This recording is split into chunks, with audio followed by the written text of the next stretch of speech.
melanjutkan cerita dari episode sebelumnya ya. Semoga kalian suka. Setelah 5 orang di tim Xiaoyan benar-benar menghilang ke dalam kabut hitam, di mana mereka berada sebelumnya, tiba-tiba saja sesosok muncul dari udara tipis. Tatapannya seperti obor, memandang ke dalam kabut hitam. Jika Xiaoyan bisa melihat wajah ini, dia pasti sudah familiar dengannya. Sosok tersebut tak lain adalah Cimi yang hilang. Pada saat ini alis Cimi berkerut. Matanya menunjukkan tatapan rumit. Dia melihat ke arah yang dituju Xiaoyan. Terkadang ada niat membunuh, terkadang tenggelam dalam pikirannya. Sepertinya dia sedang membuat pilihan yang tidak pasti di hatinya. Cimi tidak mengikuti Xiaoyan ke dalam kabut hitam. Dia berdiri di sini sampai beberapa tokoh yang bersembunyi tiba-tiba muncul berniat menyergapnya. Namun Cimi mengabaikannya. Dia memilih pergi begitu saja terbang ke langit. Sosoknya terus membumbung ke angkasa di daerah yang awalnya dilarang untuk terbang. Aku hanyalah tiruan. Jika aku ingin sepenuhnya lepas dari kendalinya, mungkin dia bisa membantuku. Tapi aku adalah tiruan dari dewa ini. Bagaimana aku bisa memiliki pikiran yang tidak patuh? Gumam Cimi dengan mata rumit. Pikiran ini dengan cepat membuatnya menyembunyikannya di lubuk hatinya yang terdalam. Dia tenggelam langsung ke awan yang tinggi di langit dan menghilang.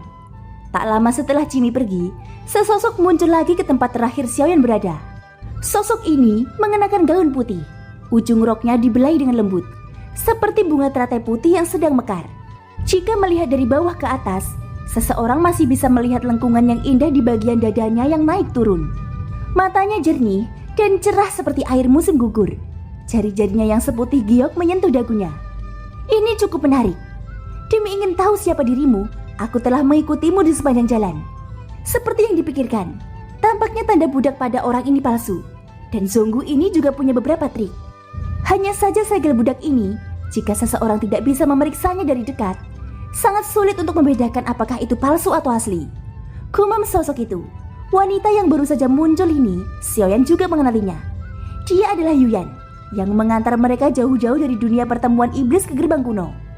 Hanya saja dia mengganti bajunya, dan tidak ada dewa iblis lain di sekitarnya. Setelah merenung sejenak, Yuyan bergumam lagi pada dirinya sendiri. Status orang ini masih tidak pasti. Namun kemungkinan menjadi nomor 9 dari alam dewa kekacauan sangat rendah. Kekuatannya sendiri masih terlalu lemah.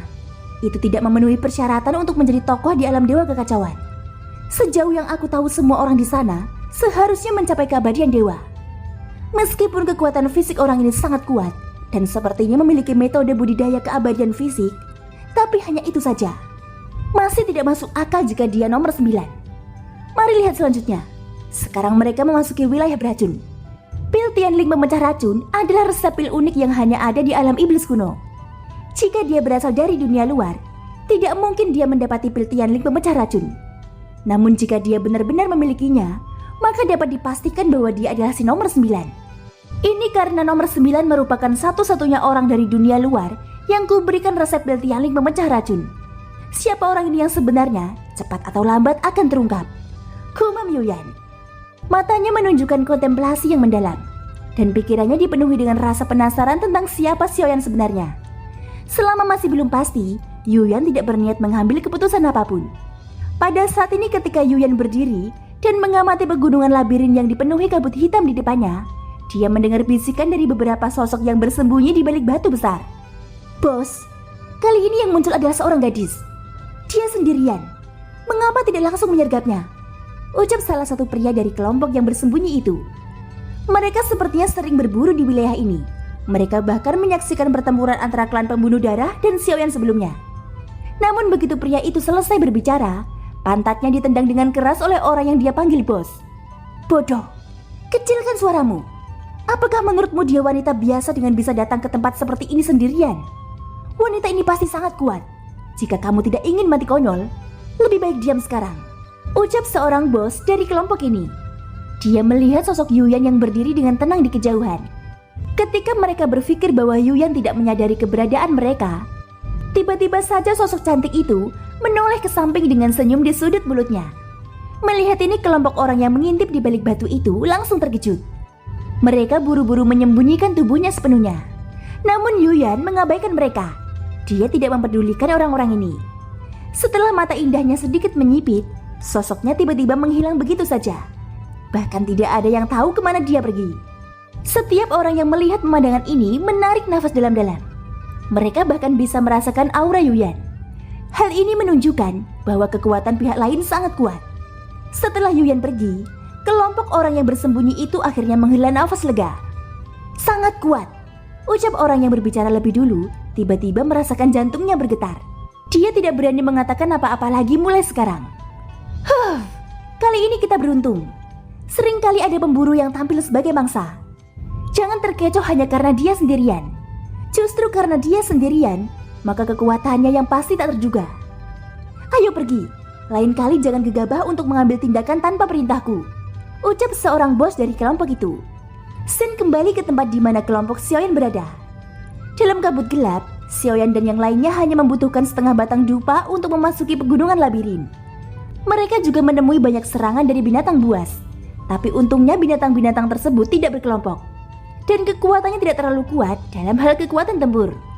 Oleh karena itu dengan kekuatan Ling Bao di langkah ke-7 keabadian Kaisar, Jin Dongming dan Mogi di langkah ke-6 keabadian Kaisar, mereka dapat menyelesaikannya tanpa Xiaoyan mengambil tindakan. Kegelapan kabut di wilayah ini lebih pekat dari yang dibayangkan Xiaoyan. Kali ini hanya pegunungan saja, maka tidak sulit untuk melewati jalan labirin dan menemukan istana Zi. Namun kabut hitam ini tidak hanya membatasi jarak deteksi kekuatan jiwa, tetapi cakupan penglihatannya juga sangat terbatas. Lihat, ada beberapa mayat di sini, ucap Jin Dongming, matanya tertuju ke sampingnya. Terlihat 4 mayat kering yang sepertinya sudah lama mati. Semua orang juga menoleh memperhatikan mayat-mayat yang duduk bersila ini. Dari kelihatannya, mereka adalah klan pembunuh darah, ucap Zonggu setelah mengamati ke-4 mayat tersebut. Mayat ini mengenakan jubah berwarna merah darah, dan bagian lehernya memiliki logo yang unik. Oleh karena itu Zonggu bisa mengenalinya secara sekilas. Aneh sekali, klan pembunuh darah baru saja masuk ke tempat ini. Bagaimana mereka bisa mati dengan cara seperti ini? Aku khawatir ada banyak penyergapan di sini. Ini adalah tempat yang sempurna untuk membunuh orang dan mencuri barang, ucap Mogi sambil melihat ke arah Xiaoyan. Sepertinya dia berharap Xiaoyan akan memilih mundur setelah mengetahui tingkat bahaya di tempat ini. Namun wajah Xiaoyan tetap tenang seperti biasanya. Dia memandang mayat-mayat tersebut dengan tatapan acuh tak acuh. Ini hanya jebakan yang mereka atur, ucap Xiaoyan sambil mengangkat tangannya. 4 mayat itu tiba-tiba meledak dengan keras, tapi itu tidak serusak yang dibayangkan. Sebaliknya mayat itu berubah menjadi debu dan menyebar tanpa setetes darah pun. Adegan ini membuat semua orang terkejut. Mereka menyadari sesuatu setelah melihat debu yang berserakan. Xiaoyan menjentikan jarinya. Kemudian nyala api menghilangkan kabut hitam. Tempat mereka berada sekarang seperti jurang. Tidak ada rute tertentu. Ada retakan besar di sekelilingnya. Di kaki mereka saat ini tiba-tiba saja cahaya merah muncul. Pemimpin klan pembunuh darah ini memang kejam. Dia bahkan tidak ragu mengorbankan anggotanya sendiri demi mengatur formasi pembunuhan, gumam Xiaoyan sambil mengerutkan keningnya. Dia sudah merasakan sesuatu yang aneh saat memasuki tempat ini. Hanya saja dia tidak menyangka bahwa klan pembunuh darah belum juga menyerah. Tidak lama setelah Xiaoyan selesai berbicara, energi dingin yang kuat melanda di sekitar kabut hitam. Saat berikutnya terlihat banyak cahaya merah datang melesat ke arah mereka. Semuanya, hati-hati, panah darah ini beracun, ucap Ling Bao berteriak keras. Masing-masing orang segera mengeluarkan kekuatannya sendiri untuk melawan. Pupil mata Zonggu tiba-tiba menyusut. Dia merupakan yang terlemah di sini. Sangat sulit baginya memblokir panah darah yang datang menyerang dengan gila-gilaan. Jin Dongming, Ling Bao, Mogi, lindungi Zonggu. Aku akan mencari keberadaan mereka, ucap Xiaoyan. Setelah berbicara, sosoknya terbang ke depan dengan kecepatan luar biasa. Namun ketika Xiaoyan pergi untuk mencari sumber serangan ini, anak panah darah tidak hanya tidak berkurang, tetapi jumlahnya semakin bertambah. Sungguh yang berada di tengah ketiganya tidak berani mengabaikannya. Dia juga mengambil tindakan bersama. Meski sulit bagi panah darah ini untuk menembus perlindungan Ling Bao, Jin Dongming, dan Mogi, tapi itu juga menekan ketiganya sehingga mereka tidak bisa bergerak.